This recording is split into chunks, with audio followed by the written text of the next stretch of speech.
예수님은 우리에게 은혜와 구원과 자유와 승리를 주시기 위해서 이 땅에 오셨습니다.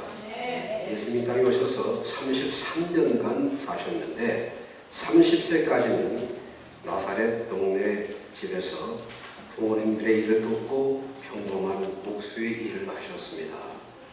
우리가 아는 대로 예수님 육신의 아버지 요셉은 생업으로 목수의 일을 했습니다.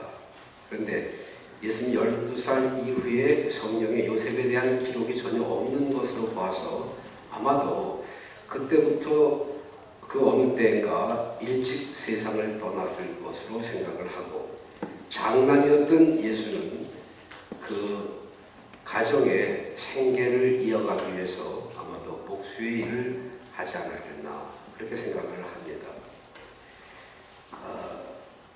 목수의 일을 하기 위해서 목공소에서 일을 하면 목수의 일이 힘든 육체노동이기 때문에 아무래도 피곤하고 힘들겠죠. 그래서 어느 날 목공소에서 일을 하던 예수가 이제 열심히 일을 하다가 허리도 아프고 또 어깨도 뻐근하고 하니까 몸을 펴서 이렇게 기지개를 폈습니다. 마침 창살을 통해서 들어오는 햇볕이 그 모습을 비추어서 벽에 그림자가 나타납니다. 어떤 모습이었을까요? 당연히 십자가의 모습이었을 것입니다. 그리고 마침 눈을 열고 들어오던 마리아였는데 그 십자가가 보였습니다. 어떤 불길한 예감, 십자가와 예수님의 그림자, 불연상하는 그런 예감을 했었다고 하는 그런 이야기가 있습니다.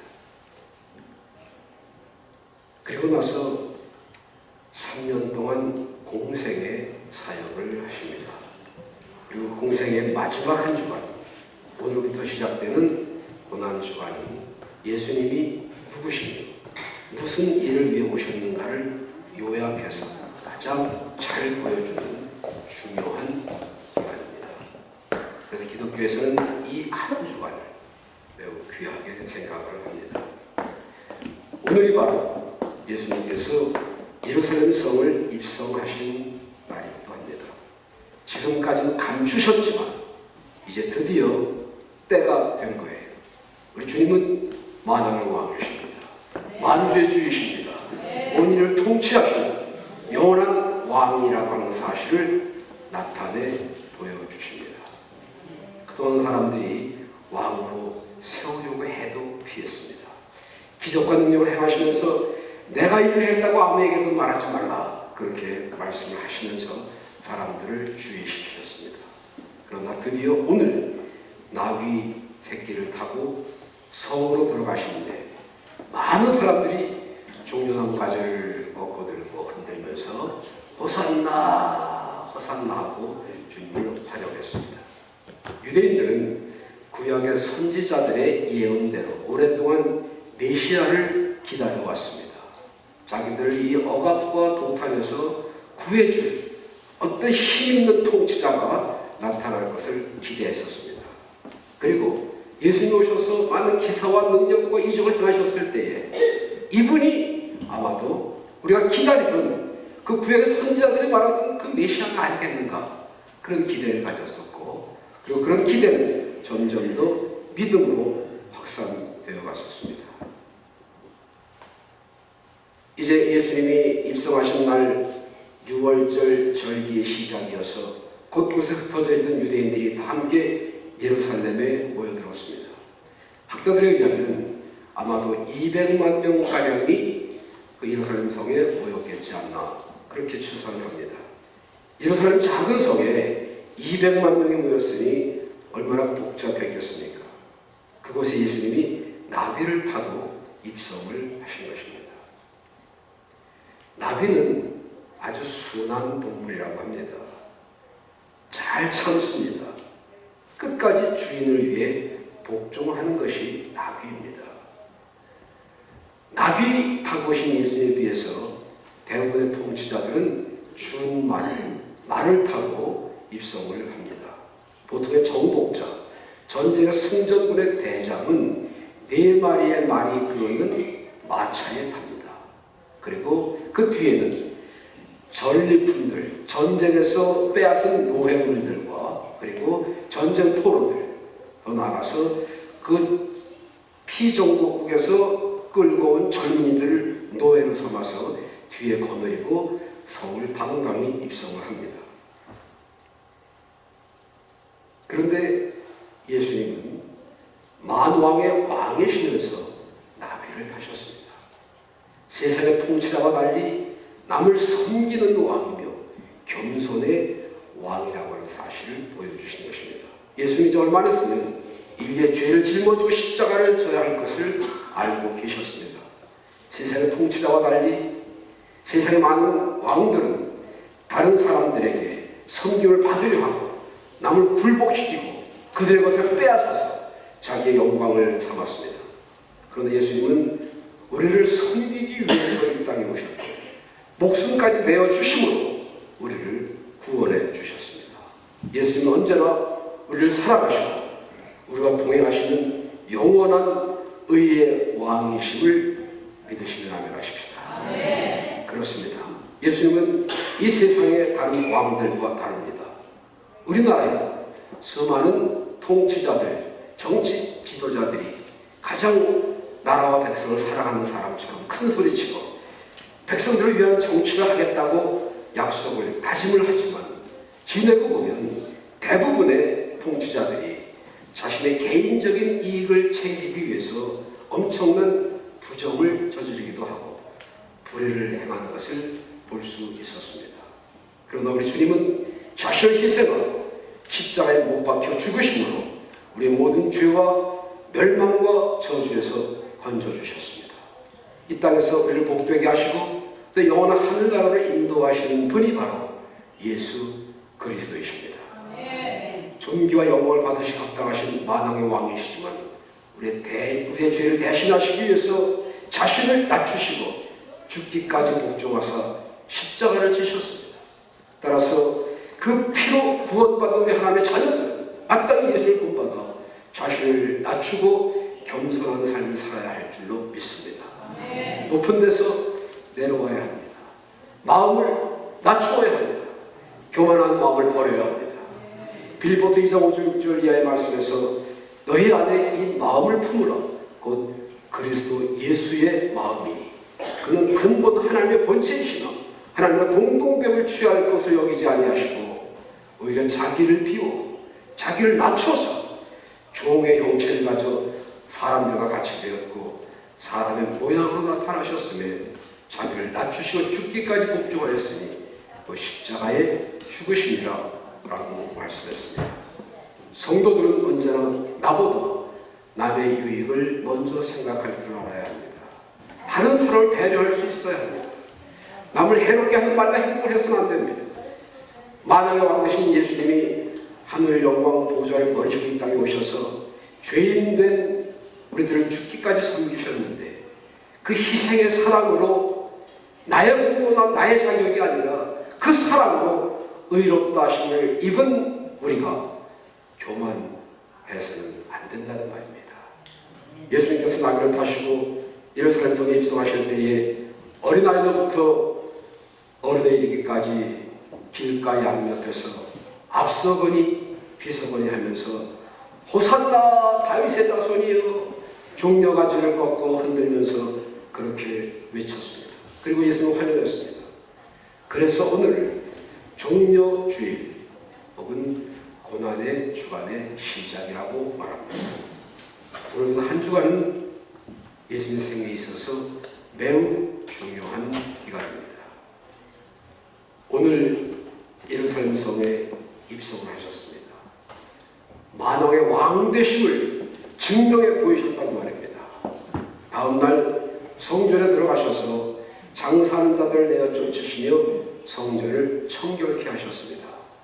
오늘 우리 교회도 2부 예배를 마치고 교회 대청소를 할 것입니다. 청소라고 하는 것, 정리한다고 하는 것 매우 중요한 의미를 가지고 있습니다. 정돈되고 깨끗하게 보존한다고 하는 것은 매우 중요합니다. 그러나 보이는 겉모양뿐만이 아니라 그 마음의 성전도 깨끗하게 준비하고 가꿔야 할 줄로 믿습니다. 화요일에는 슬기로운 처녀와 미련한 처녀, 열처녀의 비유를 말씀하셨고, 달란트 비유와 양과 염소의 비유 등 많은 비유의 말씀으로 저들에게 교훈하셨습니다. 어떻게 하면 예수를 올무에 올가 넣을까? 어떻게 하면 이에게 트집을 잡아서 저를 좀 정죄할까 하는 많은 무리들로부터 자신을 지키려고 해서가 아니라 저들에게 마지막 때 참 교훈을 주시기 위해서 투제받은 그런 피곤하고 긴 하루였습니다. 이제 수요일에는 마리아가 주님의 발에 향유를 붓고 씻겨드리는 일이 있었습니다. 많은 사람들이 예수를 따랐지만 진정 주님을 사랑하는 마음으로 섬기는 사람들은 그때나 지금이나 그리 많지 않은 것 같습니다.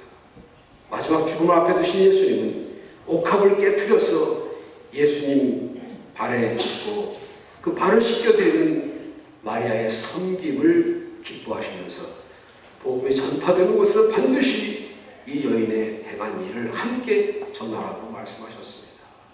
제자들은 그 향유의 값이 얼마인데 그 비싼 것을 왜 낭비하느냐 그렇게 비난했지만, 그러나 그 여인은, 그리고 주님은 십자가에 달릴 날이 얼마 남지 않았다는 것을 잘 알고 계셨기 때문에 죽음을 예비하는 그 여인의 믿음, 그 섬김을 기뻐 받으셨던 것입니다. 예수님은 목요일에 성만찬을 베푸시고 겟세마네 동산에 기도하러 가십니다. 그냥 기도하러 가신 것이 아니라 찬미하며 기도하러 가셨다고 했습니다. 금요일 새벽에 잡히시게 됩니다. 대제사장들이 보낸 군인들과 하석들에 의해서 붙들려 제사장 가야바의 법정과 빌라도의 법정, 그리고 헤롯 궁궐과 다시 빌라도의 법정을 여기저기 이것저것 끌려다니면서 밤새 신문을 받으셨습니다. 예수님 처음 서신 대제사장 가야바의 법정은 다른 말로 산헤드린 공회라고도 합니다.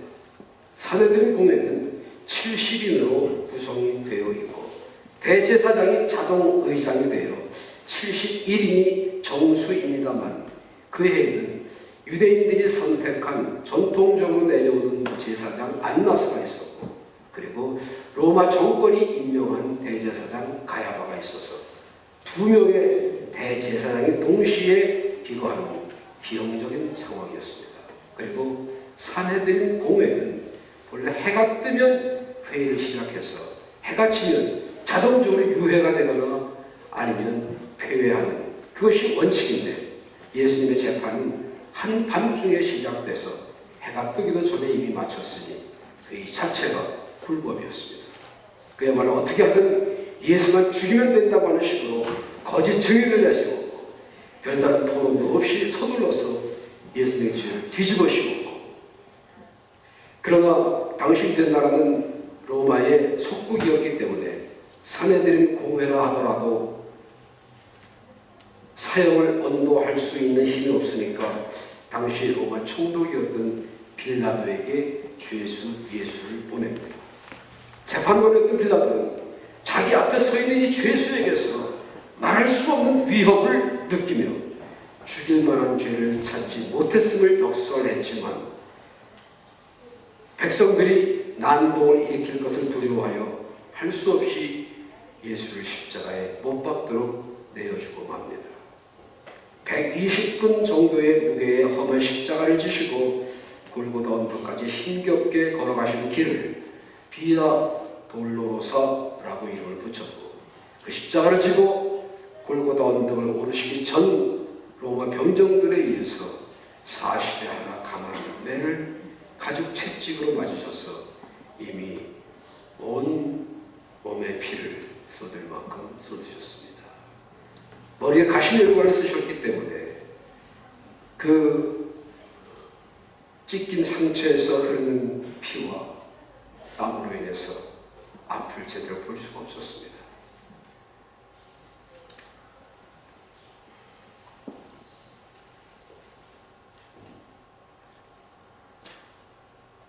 보통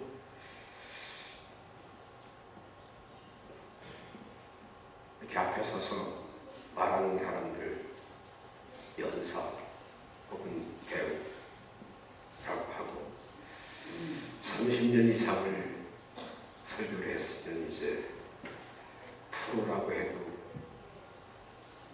될 만한데, 프로는 자기는 무표정하게 다른 사람을 웃기기도 하고 또 울릴 수 있어야 하는데, 저는 프로가 못돼서 그런지 제가 먼저 웃고 제가 먼저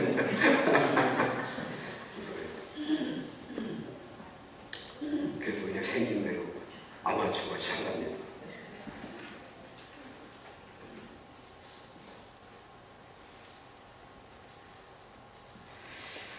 그 비아 돌로고사의 길을 쓰러지며 넘어지며 올라가셨습니다.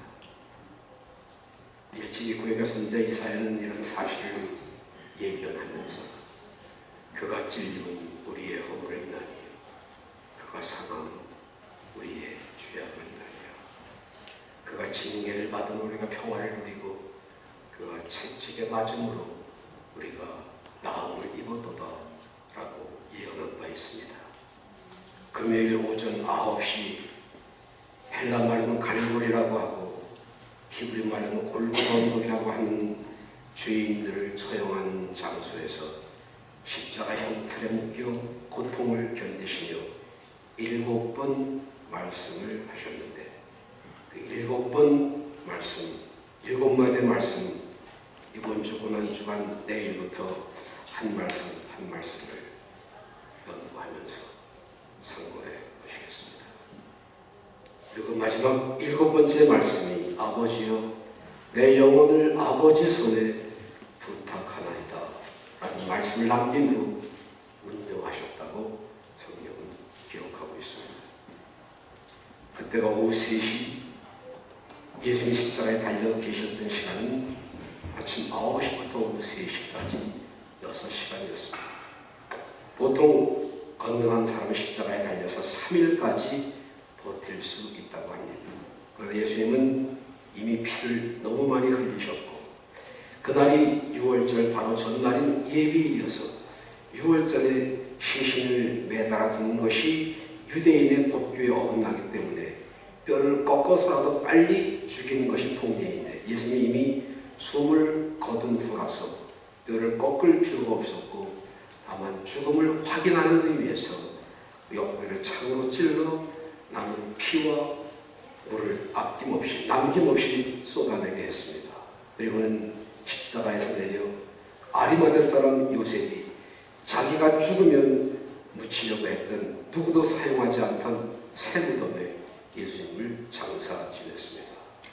이 모든 절차와 되어진 상황이 구약의 선지자가 예언한 것이 그대로 이루어지는 하나하나가 하나님의 구원의 계획인 십자가 사건이었습니다. 예수님이 인류를 구원하시기 위해서 이 땅에 오셨습니다. 죽을 수밖에 없는 우리 죄인들을 위해서 대신 십자가를 지셨고 우리를 사망에서 건져주셨습니다. 온전히 하나님의 은혜입니다. 나의 공로가 아니에요. 내가 구원받을 만한 자격이 있어서가 아닙니다. 내가 사랑받을 수 있는 어떤 일을 해서가 아니에요. 오직 죄인된 우리를 무조건 사랑하시는 하나님의 그 큰 사랑 때문에 우리를 구원하시고 작정하신 하나님의 긍휼하심을 힘입고 오늘도 우리가 이 자리에 나와 그 좋으신 하나님을 찬양하는 것입니다. 하나님을 경배하는 거예요. 하나님께 감사를 드리는 것입니다. 이것이 거룩한 산 제사입니다. 여러분 모든 예배는 반드시 하나님을 향한 감사와 구원을 허락하신 하나님 아버지께 기쁨을 드리는 믿음, 그리고 영 죽을 수밖에 없었던 내가 은혜의 보좌 앞에 담대히 나올 수 있었다고 하는 이 감격, 이것이 포함되어야 됩니다. 그런 감사와 기쁨과 감격이 있는 예배가 바로 신령과 진정의 예배입니다. 예수님이 예루살렘 성을 입성하실 때에 길가 양 옆에 서서 호산나 다윗의 자손이여를 외치던 무리들, 불과 몇 날이 못 되어 예수님을 십자가에 못 박으라고 소리치는 군중들로 변했습니다. 왜 그랬을까요? 환경이 바뀌었습니다. 상황이 달라졌어요. 사정이 변했어요. 예루살렘에 입성해서 유대 땅에서 로마인들을 몰아내고 다윗 왕국을 건설할 줄 알았던 그 예수님이 오히려 로마 사람 빌라도의 법정에 서서 재판을 받고 사형언도를 받은 그런 상황이 됐었기 때문입니다. 한때 예수님이 산상보훈을 말씀하실 때에 그 말씀을 들으며 곧 고개를 끄덕이는 사람 중에 한 사람이 바로 나였습니다. 예수님이 버릇 5개와 물고기 2마리로 5,000명을 먹이실 때에 그 기적의 버릇떡을 먹은 한 사람이 바로 나입니다. 그리고 내 이웃이 내 친척 중에 한 사람이 불치의 병으로 고통을 당하던 중 예수님의 치료의 능력으로 기적같이 회복된 것을 직접 목격하기도 했습니다. 그래서 나 자신도 그런 생각을 가지고 있었을 뿐 아니라 주위 사람들도 저 사람은 예수님을 따르는 사람이야. 예수님 따르는 무리 중에 한 사람은 나를 지적했을 수도 있습니다. 그런 상황에서 계속 호산나를 외치다가는 나도 어느새에 죄인 예수와 한패로 몰려서 어떤 위험을 당할지 어떤 벌을 받게 될지 모른다고 하는 불안과 두려움이 저들로 하여금 다른 사람보다 더 크게 십자가에 못 박으라! 라고 소리치게 만들었을지도 모릅니다. 그러나 호산나 다윗의 자손이여 하고 믿음으로 외쳤다면 상황이 달라졌다고 해서 내가 기대했던 대로 되지 않았다고 해서 나에게 어떤 위험이 닥친다고 해서 십자가에 못 박으라고 소리치는 변절자는 되지 말아야죠. 우리의 죄를 대신하시려 십자가를 지시고 골고다 언덕을 오르시는 예수님의 등 위에 돌을 던지지 않아야 하지 않겠습니까? 실제 돌을 던지는 사람이 없겠죠. 그러나 우리들의 말이, 행동이, 생활이, 삶이 나도 모르는 사이 예수님의 십자가를 아무 의미 없는 보람 없고 가치 없는 고난으로 만들지 말아야 한다는 말입니다. 십자가는 흉악한 죄수를 고통스럽게 죽게 하는 형틀, 고문대라는 의미라고 말씀을 드렸습니다. 바로 그 고난의 형틀, 십자가를 나의 죄, 너의 죄, 우리의 모든 죄를 대신하시기 위해서 육신을 입으시고 이 땅에 오신 예수님이 지신 것입니다. 할 수만 있으면 이 자를 그냥 내게서 지나가게 해달라고 기도해야 할 만큼 십자가의 짐은 무겁고 고통스러운 것이었습니다.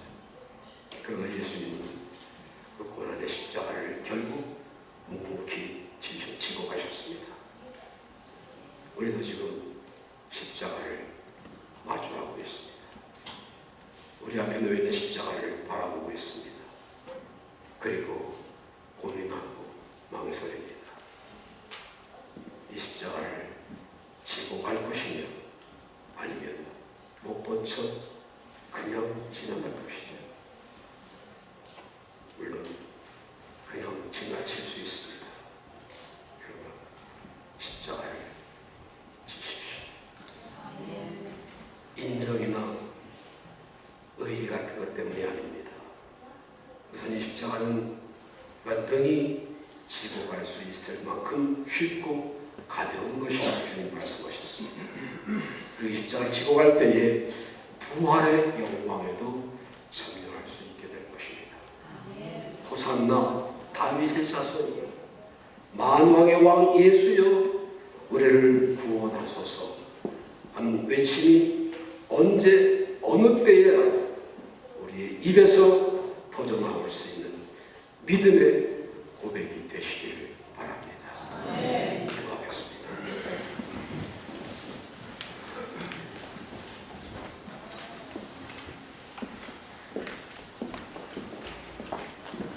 고마우신 하나님, 오늘도 주님의 십자가의 보혈을 인해서 하나님을 아버지라고 부르며 구원받은 백성으로 천국 소망을 가지고 살게 하시니 정말 감사합니다. 하나님, 너무나 놀라운 이 은혜와 사랑을 우리들의 삶 속에 간직하고 실험하지 못하고 때로는 불평하고 때로는 원망하고 때로는 실망하고 때로는 좌절하면서 방황하고 헤매이며 살았음을 이 시간 고백합니다. 저희들의 연약함과 우둔함을 책망하지 아니하시고 지금까지 사랑하시고 오늘도 이 자리에 하나님 앞에 예배드리게 하신 그 은혜를 감사드리며 우리를 구원하신 우리를 불러주신 우리를 선택하신 하나님의 그 은혜를 기뻐하며 감사하며 감격 속에 신령과 진정의 예배를 드리는 예배의 삶을 사는 저희들 되게 하여 주시옵소서. 예수님 이름으로 감사하기도 드리옵나이다. 아멘. 146장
우리는 살면서 많은 꿈들이 있고 많은 희망들도 있어요. 마틴 루터 킹의 꿈은 흑인과 백인의 차별을 멈추자고 하셨고, 로저 파크의 꿈은 흑인이건 백인이건 모두가 똑같은 차별을 받아야 된다고 하셨습니다.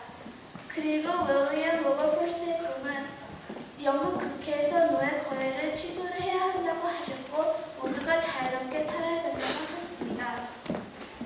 그리고 김구 선생님의 꿈은 남과 북이 통일되었고 모두가 아름다운 한 나라에 살아야 된다고 하셨습니다.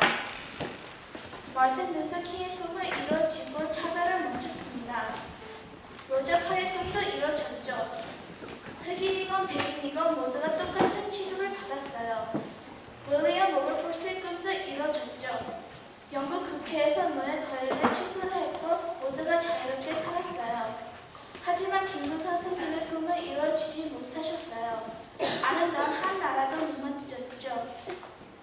김구 선생님이 이루지 못한 꿈을 제가 이뤄드리고 싶어요.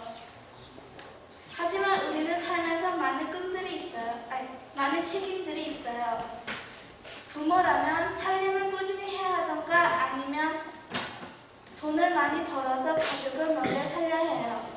그리고 학생이라면 공부를 열심히 해서 성적도 좋아야 하고 부모님께도 효도를 많이 해야 해요. 그리고 일반 사람이라면 죄를 짓지 않고 행복한 인생을 살아야 해요. 이렇듯 우리들에게는 많은 책임들이 있고 우리가 해야 할 일들인데 우리가 꼭 기억해야 할 것은 김구 선생님이 원했던 통일입니다. 하지만 김구 선생님이 원하셨던 것은 다른 사람들이 도와줘서 통일이 되는 것이 아니라 우리 대한민국이 스스로 하는 통일입니다. 그래서 남한이 북한을 싫어하고 북한이 남한을 싫어해도 우리는 꼭 통일을 해야 합니다. 저는 통일을 하게 된다면 더 좋은 일들이 일어난다고 생각합니다. 독일을 보세요. 처음엔 서쪽과 동쪽으로 나누어져 있었어요. 무려 300개의 나라로 나누어져 있었죠. 처음엔 많은 불만과 많은 갈등들도 있었어요. 이 사람은 이런 생각을 하고 있었고 저 사람은 저런 생각을 하고 있었고 각 나라마다 생각하는 게 달라서 나중에 큰 싸움이 일어났죠. 전쟁들도 많이 일어나고 험한 일들도 많이 일어났어요. 그래서 그 전쟁들과 험한 일들을 끝내기 위해 통일을 했답니다. 근데 통일을 하다 보니 두 나라의 경쟁들도 줄어들고 전쟁들도 많이 없어졌습니다. 그래서 독일은 통일을 하는 게 얼마나 행복한 일인지 깨달았습니다. 그래서 지금 독일은 더 강하고 더 행복한 나라로 살고 있습니다. 저는 대한민국이 꼭 독일처럼 됐으면 좋겠습니다. 굳이 강한 나라로 안 돼도 됩니다. 김구 선생님은 강한 나라보다 아름다운 나라를 원하셨거든요. 그래서 아무리 남한이 북한을 싫어하고 북한이 남한을 싫어해도 우리는 꼭 통일을 잊어서는 안 됩니다. 통일을 우리가 해야 할 숙제이고 우리 마음속에 영원히 살아있어야 합니다. 감사합니다.